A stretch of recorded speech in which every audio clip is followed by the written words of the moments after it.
Hey everyone, my name is Phil Stamper, and today on a very special Hot Mess, I'm bringing you two pieces of entertainment news battling it out to determine just who is the hot mess in entertainment. You remember a couple weeks ago the whole allusion to Spider-Man, the whole tangled web thing? Well, guess what? Spider-Man's here on the hot mess!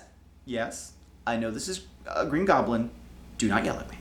As we have two Marvel comic properties gearing up for public release in the year 2010 between Spider-Man, the Broadway musical, and Iron Man 2. We've talked a lot over the last couple weeks about the randomness that seems to be plaguing Iron Man 2. And now you have Spider-Man the Broadway musical being called Turn Off the Dark, helmed by Tony Award-winning director Julie Amer, and music's being done by U2's Bono and The Edge. Now, a couple days ago, I would have said the big ol' hot mess in entertainment was Iron Man 2. However, in just a few days, they seem to have turned some things around. They've announced some casting sides, which means they're starting production in April 2009, which means that they should be ready for the release date of May 2010.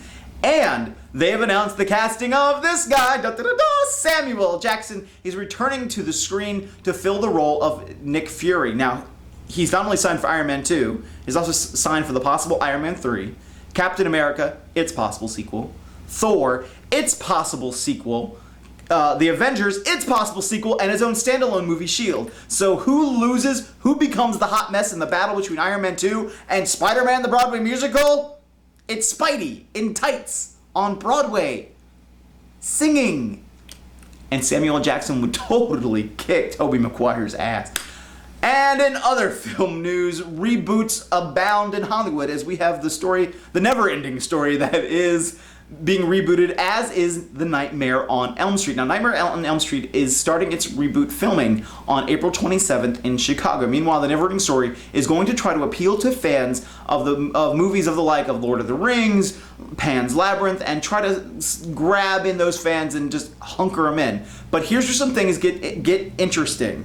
The Neverending Story has already had two sequels. Now, yes, this is a reboot, not a sequel. But both those sequels attempted to reboot the properties without any connections to the previous stories other than some of the characters that exist in the world of Fantasia. Meanwhile, Nightmare on Elm Street, despite after seeing Friday the 13th flop and Halloween flop, Nightmare on Elm Street is getting treatment done by Michael Bay himself. If you want to talk about a man who can bring explosion and even more weight down on the giant claws of Freddy Krueger, look no further than Michael Bay, as he absolutely destroys the competition in the fantasy world of Fantasia and the Neverending Story, leaving them nothing but a hot mess. But if you want to talk about some other entertaining news, there seems to be nothing more entertaining lately than our politicians. That's right, the new face of the Republican Party, everybody, Bobby Jindal, the Louisiana governor, goes 1-1 against our vice president, Joe Biden. Both had a little bit of faux pas in responses to President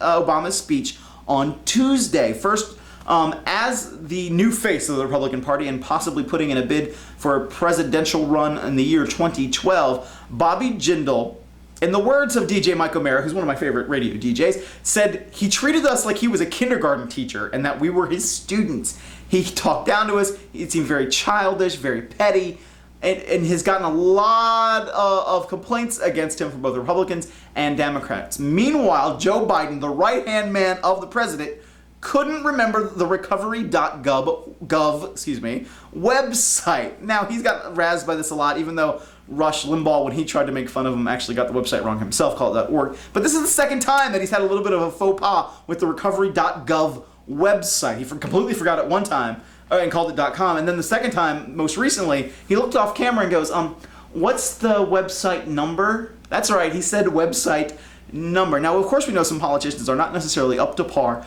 with the latest technology. We've seen President Bush call it the interwebs. We even heard John McCain say he was very technologically unsavvy. But some politicians are actually getting on board using things like QIK.com, Twitter, YouTube, MySpace, Facebook, Blog TV, you name it. They're becoming a little bit more savvy to bring the message to the American people. So who is the big ol' hot mess in this one? I can give Joe Biden some excuses for being a little bit faux pas-ish. I can't forgive this man, Bobby Jindal, for making me feel like I was a 5-year-old kid.